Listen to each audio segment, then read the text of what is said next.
Time skip evening. Sunmi sits in her room, tying her shoelaces, ready for another intense practice session. When her father steps inside, looking calm yet serious, she notices his expression and pauses, sensing a conversation coming.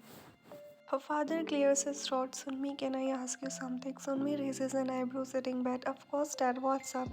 He takes a seat across from her, folding his hands together. How would you feel if I choose your life partner? Her eyes widen and she leans forward, startled. Dad, I don't want to marry right now. I have so much to do.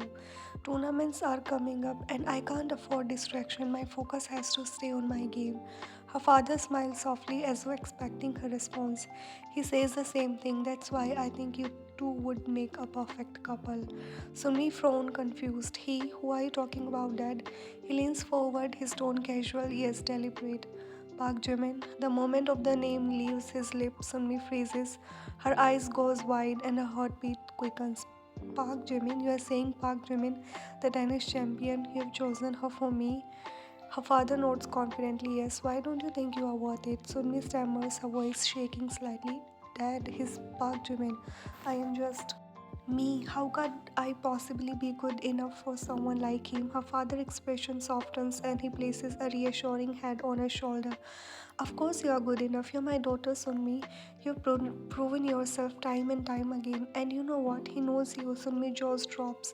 He knows me. How? When? Her father chuckles. He watched you play before. He's impressed by your skills.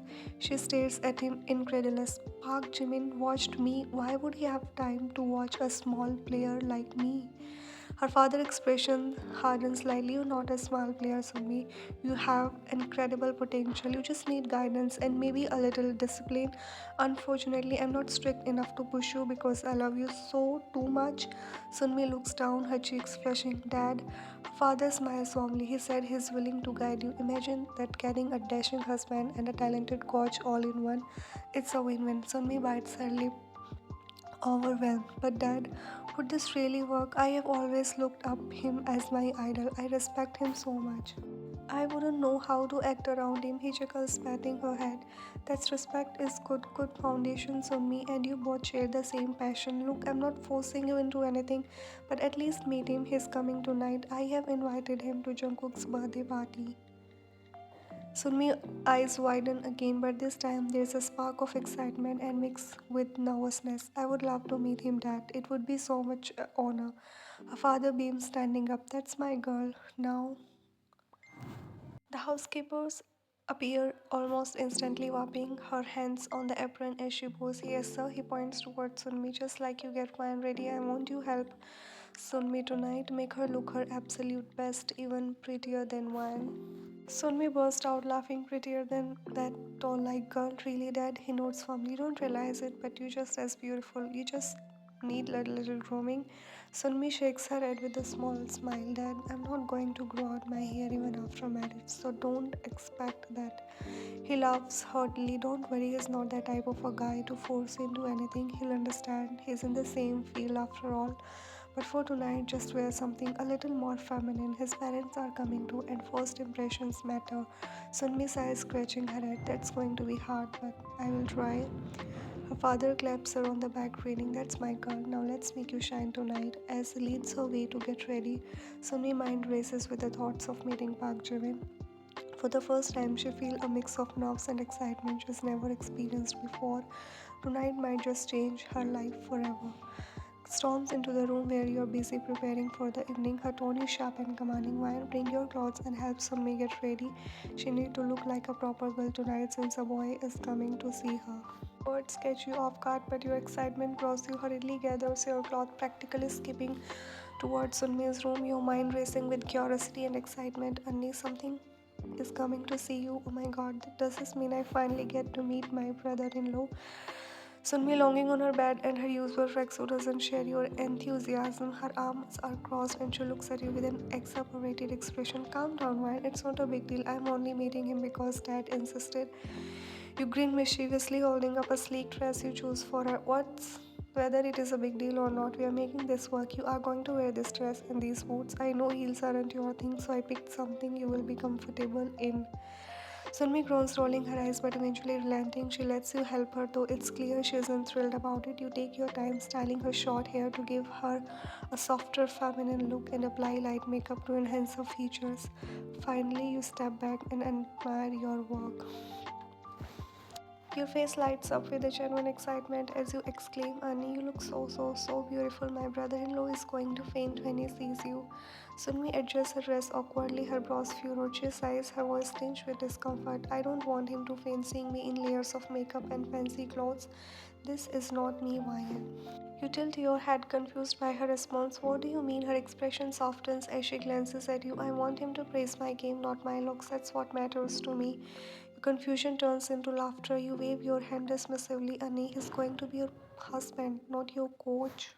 Miss smirks faintly, her cups curling up in a way that tells you she's only half joking. I want him to be both. Curiosity burns into your chest as you lean closer, eyes sparkling.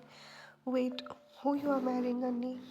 She hesitates for a moment before a shy smile breaks through her usually composed demeanor. Park Jimin, her answers feel like a slap across your face. Your smile falters instantly and your heart feels like it's been squeezed.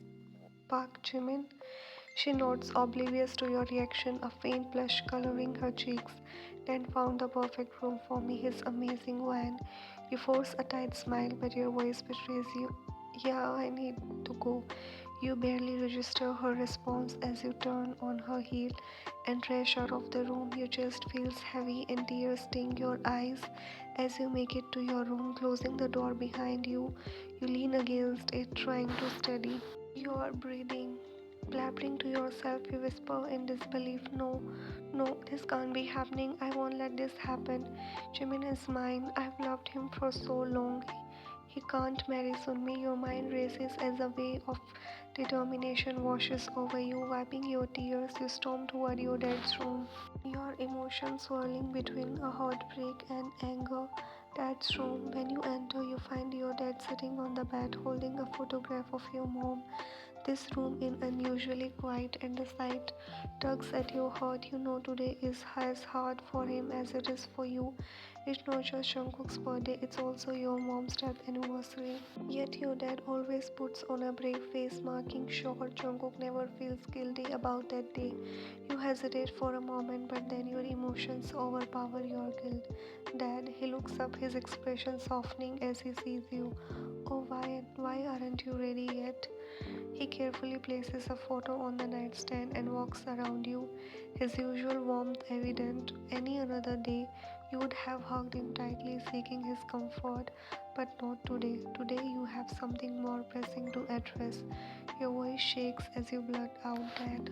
I want you to fix my marriage with Jimin, not Sunmi's. His stepfather, and he stares at you stunned. What? You swallow the lump in your throat and push forward, desperation seeping in your tone. I like him, Dad. I have talked to him since I was a kid. Please talk to him and his parents about me instead of Sunmi. He exhales deeply, his face softening as he places a hand on your shoulder. His tone, however, remains firm. You can't marry someone just because you have a crush on them. That's not how this works. Tears well up in your eyes and your voice trembles. Why not? I love him, Dad. I love him so much. Sunmi doesn't even like him the way I do. Can't you just replace me with her? Your father gaze hardens slightly as he shakes his head. No, Ryan, you need to stop this. Go back to your room and get ready for the party. This discussion is over. Frustration and hurt boil over you, and you snap. You always do this. You always choose the best for her. You love her more than me because she plays your stupid game. You hate me because I am not into sports like her. His voice rises, his patience wearing thin. Ryan, stop overreacting. I love you both equally. This has nothing to do with sports or favoritism. You glare at him through your tears, your voice breaking. Then why won't you let me marry Jimin? Nothing would change. He would still be your son-in-law. Sunmi will understand. His expressions turn weary and he pinches the bridge of his nose. And what about Jimin? Do you even know what he wants? For your information, I spoke to him about both of you. He chose Sunmi because he connects with her more. It's not about favoritism, Ryan. It's about compatibility. You shake your head in disbelief, sobbing. No, no, Dad. Please, I love him. I cannot live without him. His face hardens and his voice is cold. Came to your senses, Ryan. You are too young to cry over a boy. Focus on your career instead of wasting your time on a childish fantasies. Anger flares in your chest and you lash out. Then why are you letting Sunmi marry? She's only 23. He sighs heavily, his voice low, because she's proven herself violent. They have accomplished so much already. I don't have to buy her useless, ugly paintings just to make her happy. His words cut deep and you step back trembling. My parents aren't ugly, Dad. He looks at you, his gaze stern. I am sorry if the truth hurts, Wine, but you need to grow up and think about your future. Right now, you are acting like a spoiled child. Fury and heartbreak overwhelm you, and you shout, I hate you, Dad. I hate you so much. Storming out of the room, you slam the door behind you. In your own room, a surge of determination fills you as you wipe your tears. You whisper to yourself, Jimin knows I like him. Maybe if he sees me tonight, he will change his mind. He'll choose me instead. Desperately, you pick out an off-shoulder dress, hoping to look more beautiful than Sunmi. If Jimin sees you tonight, you will prove to him and everyone else that you are the one for him. To be continued.